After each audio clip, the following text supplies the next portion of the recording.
Hey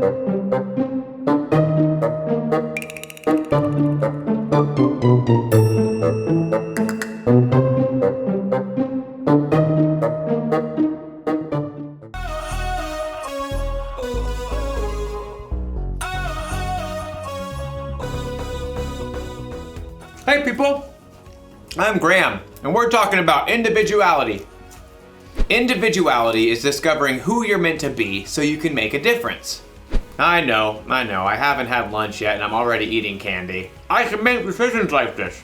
You can too, when you're older. Don't you just hate it when someone tells you to wait until you're older? I mean, it's not like you're a baby. You're not age 0. Of course not.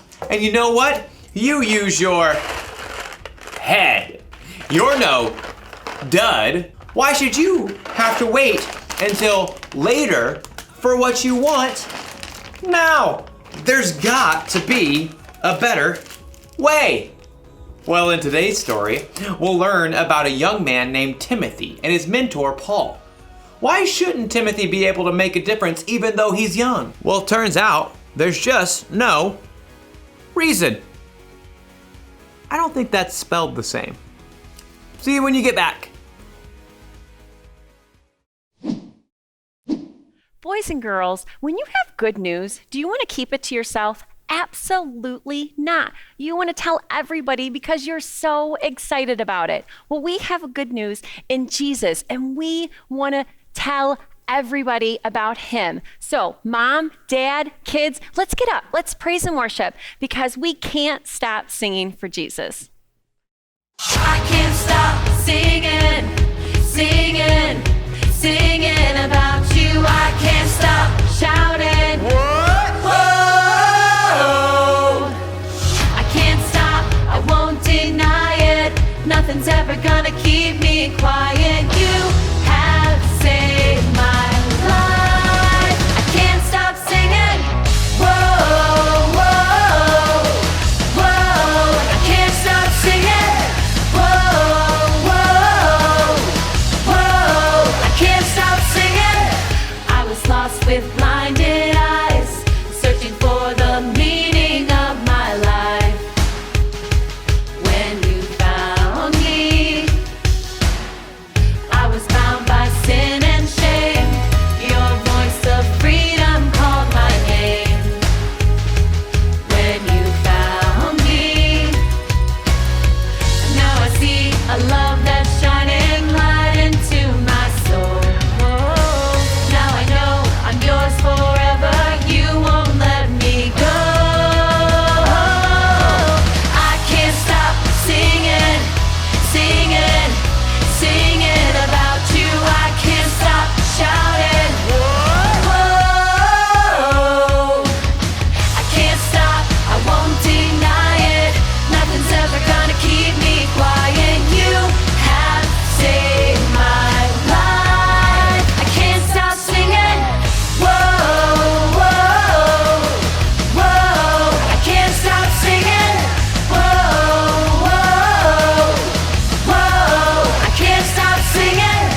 are your people living in your freedom. Nothing's gonna hold us down. Nothing's gonna hold us down. I can't stop singing, singing, singing about you. I can't stop shouting. Whoa. I can't stop, I won't deny it. Nothing's ever gonna keep me quiet. You have saved my life. I can't stop singing. Whoa, whoa, whoa. I can't stop singing. Whoa, whoa, whoa. I can't stop singing.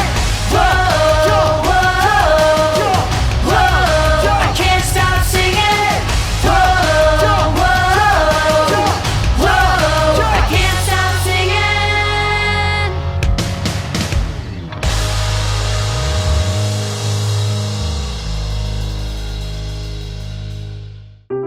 The Bible.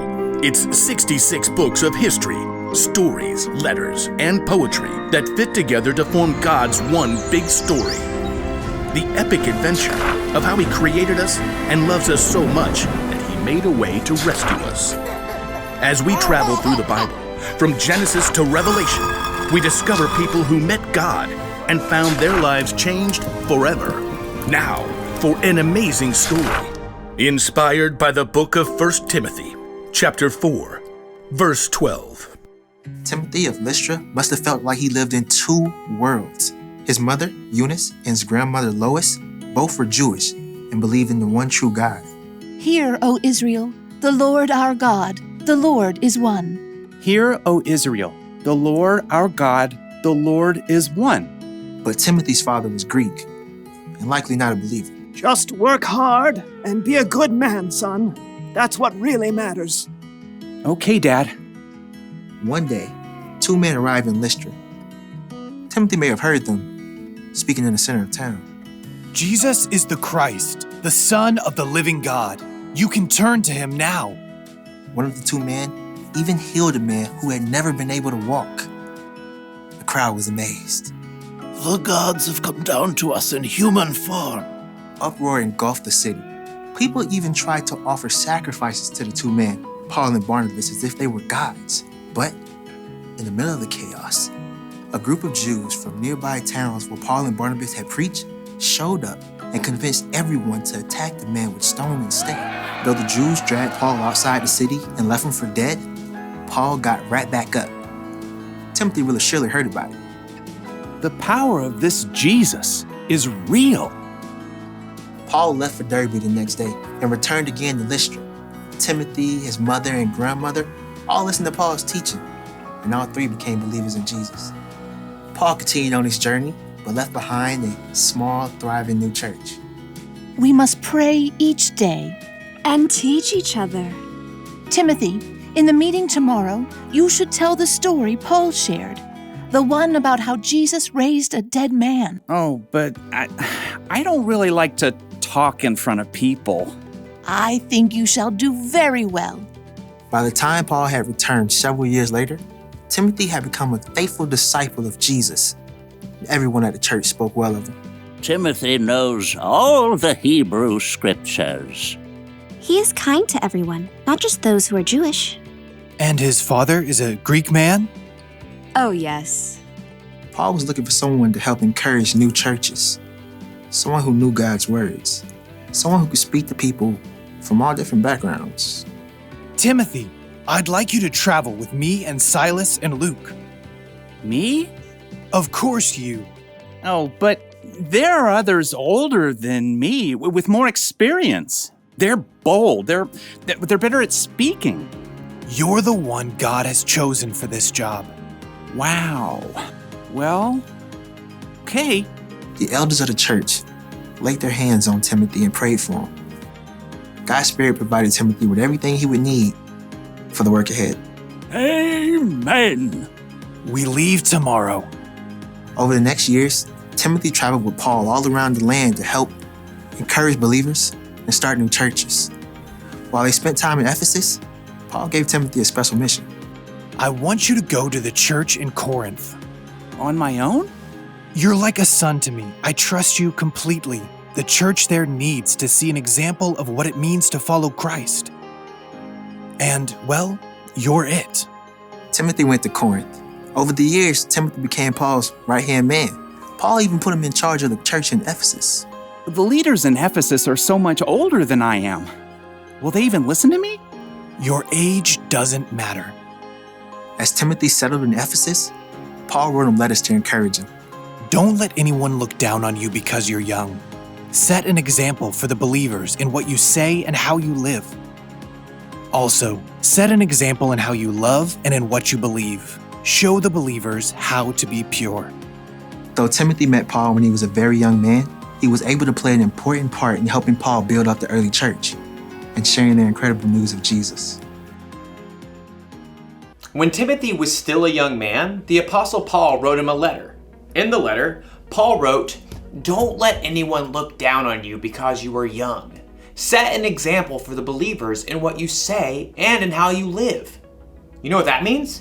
You don't have to wait until you're older to make a difference. You can be an example for other people right now by how you live your life.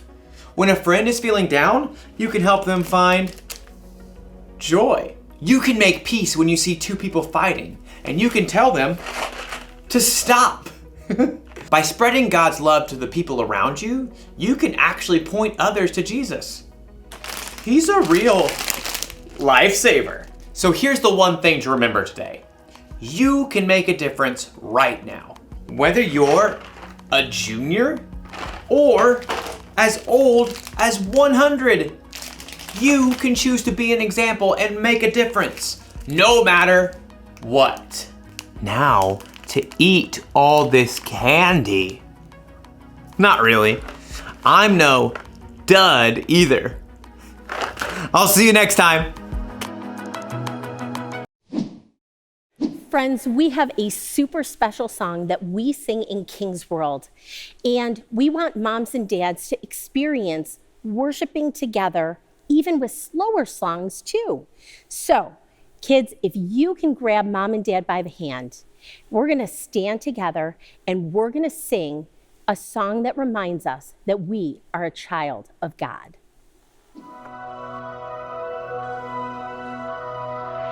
Who am I that the highest king would welcome me? I was lost, but he brought me in. Oh, his love for me. Oh, his love for me. Who the Son sets free, oh, is free indeed. I'm a child of God, yes I am. Free at last, he has ransomed me, his grace runs deep. While I was a slave to sin, Jesus died for me. Yes, he died for me. Who the Son sets free, oh, is free indeed. I'm a child of God, yes I am. In my Father's house, there's a place for me. I'm a child of God, yes I am. There are many voices that you are going to hear in this world, but we want you to know there is one voice, the voice of God to listen to. You are chosen. You are a child of God. Let's sing that together now. I am chosen, not forsaken. I am who